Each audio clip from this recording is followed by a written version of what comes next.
pinuntahan namin ang dinudumog na 10-10 ulam, ang Tantan Kainan. Marami kang pagpipilian dito, mga paborito nating masasarap na fried ulam. At dito, literal na sabaw pa lang ulam na.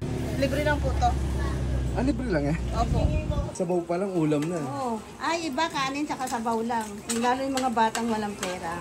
Pero binibigyan ko na lang ng itlog. Wala silang pera. At yung pinakasikat dito, yung masarap na fried rice nila. Yung tubig pa lang may lasa. Oo, tubig pa lang may lasa na. Kaya pag sinangag mo, masarap na.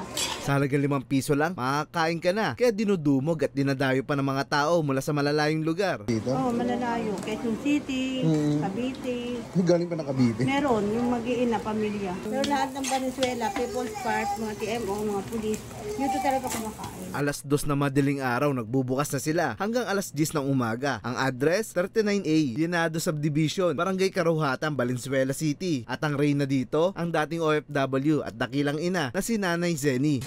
Ba't yung naisipan madaling araw? Ganito yan. Dati po 6. Ang dami na naghintay. Naging umangat ako sa 5. Ang dami na naman naghintay. Naging 3. 3 talaga. 3 talaga. Ang dami na naman naghintay. 2. Ginawa kong 2. May naging 1. Naging 12. Panoorin natin ang dedikasyon niya sa pagluluto at pagmamahal niya sa kanyang pamilya.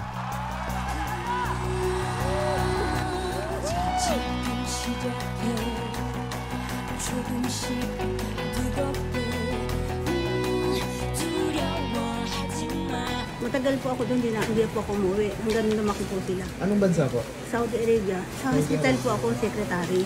Kasi yung tao ko lang po 800 na yan. Ngayon, isipan ko mag-cater sa mga Pilipino. Nagbigay ko ng brochure.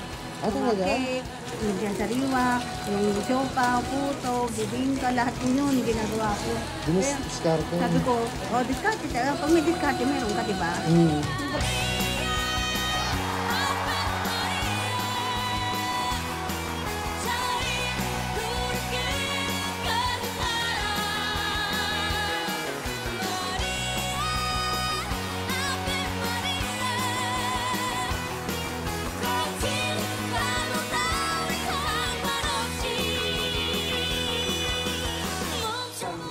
Wala po nanay ko, nag-decide na ako na huling bara ako na. Kung paano ko mabubuhay mga apo ko na iniwan niya. Yung mga apo na yan, paano ko mapapag-aral, paano mapapakain. Binuksan ko to. Diyan ako nag-umpisa. Sabi ko, dito na.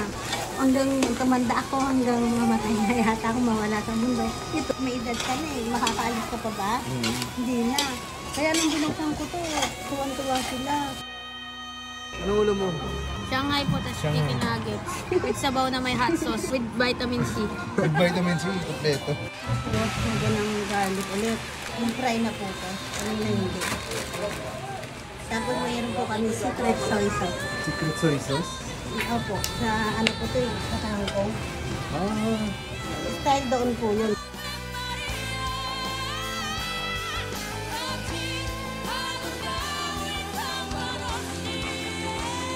Kasi naman yung pagluluto ko yan, kailangan hindi ba sa luto eh.